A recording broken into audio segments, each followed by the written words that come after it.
We are glad to welcome you to our channel. Kindly subscribe to our channel and share our videos with your friends and relations. And click on the bell icon for instant notification whenever new videos are uploaded on this channel. Rest assured that we are going to have a very exciting and inspiring discussion. Let's dive into the lesson right away. Hello everyone. Welcome to today's lesson on mastering verbs. Verbs are the powerhouse of any sentence, providing the action or state of being. Today, we will delve into the world of verbs, exploring the 10 types and understanding how to use them effectively in English communication. This is English Classes Online, and I am your host, Benjamin. Let's begin with looking at the importance of verbs. Let's understand why verbs are so crucial in English communication. First of all, verbs are the engine that drives our sentences, giving life and meaning to our thoughts. Without verbs, sentences would be lifeless and incomplete. So let's jump right in by first of all going through the 10 types of verbs at a glance. There are various types of verbs, each serving a unique purpose. So we are going to explore the 10 main types, and they are as follows. 1. Action verbs. 2. Linking verbs. 3. Helping verbs. 4. Modal verbs. 5. Phrasal verbs. 6. Transitive verbs. 7. Intransitive verbs. 8. Dynamic verbs. 9. Stative verbs. And 10. Irregular verbs. Let's begin to look at them one by one. Starting with the first type, action verbs. These verbs express physical or mental actions. For example, she runs every morning. The word runs is an action verb expressing the action of running, okay? She runs every morning. He wrote an interesting essay. He wrote an interesting essay. That the verb wrote is an action verb and is the past tense of write. Moving on to linking verbs.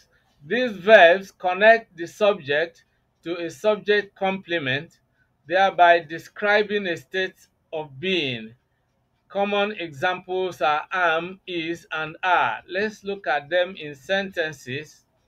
The flowers are beautiful. The linking verb here is are, linking the flowers with the complement beautiful. He is a teacher. The linking verb here is. It links he with the subject complement, a teacher. And so if you say he is, you put a dash. What will come into that place is usually a complement. A complement is an exact description of the subject. The subject in this second example is he, and then the subject complement is a teacher.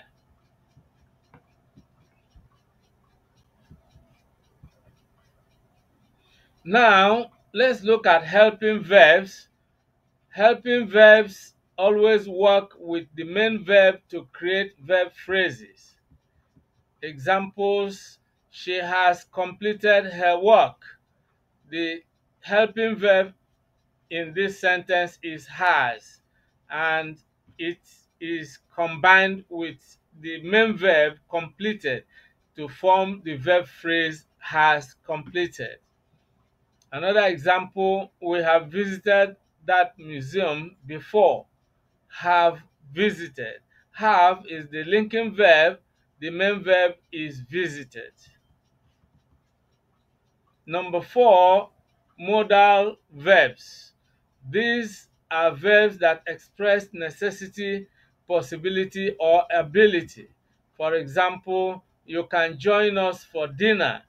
The modal verb here is can. Can. Another example, she must finish the project by tomorrow. The modal verb here is must. Okay?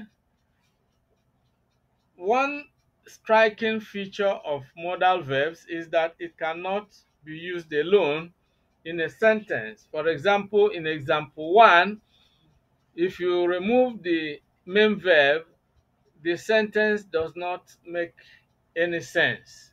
For example, you can us for dinner. That doesn't make any sense. Or she must the project by tomorrow. So each time you use a modal verb, you need to combine it with a main verb to convey the appropriate meaning. Number 5, phrasal verbs. These are verbs that are made up of a main verb and one or more particles, which are usually prepositions or adverbs. Examples: he turned on the lights. The phrasal verb here is turned on. The verb here is turned, and then the particle is on. Turned on. He turned on the lights.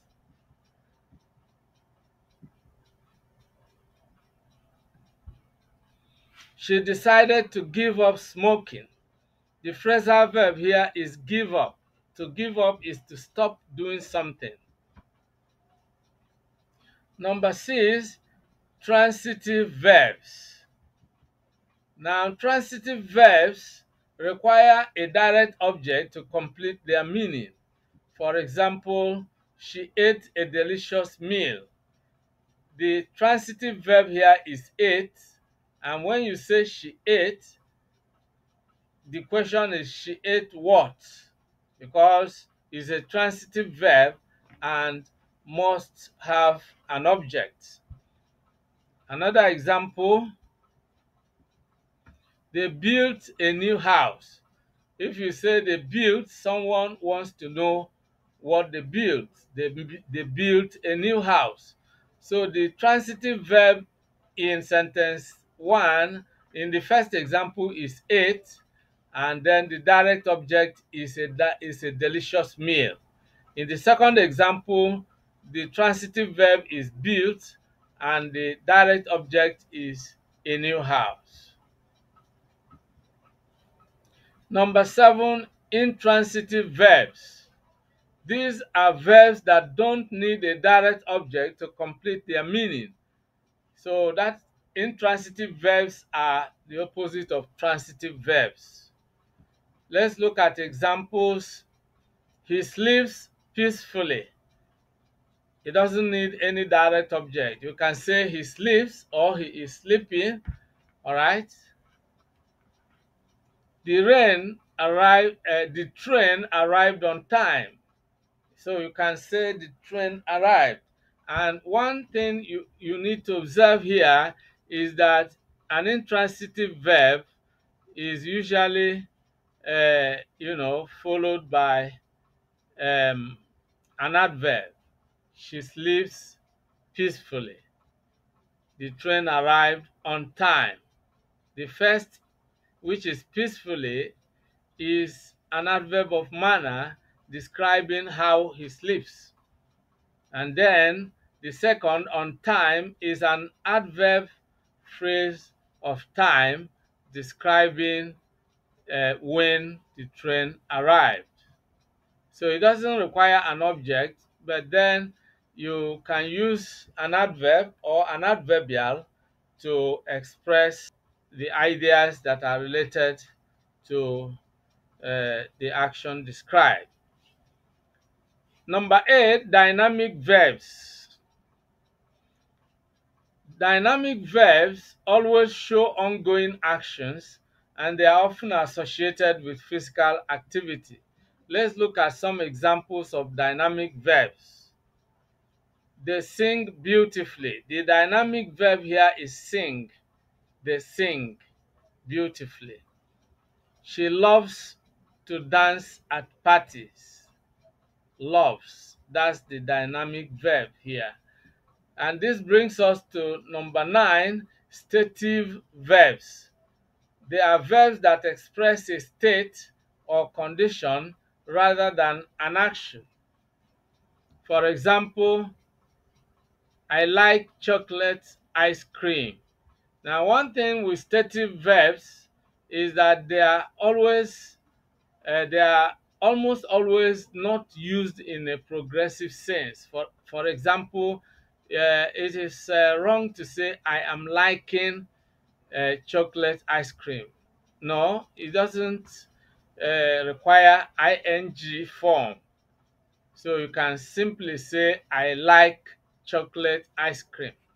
Another example, she believes in hard work. She believes in hard work. The stative verb here is believes. Lastly, we have irregular verbs. These verbs don't follow the typical pattern in their conjugation. You know, regular verbs always take ed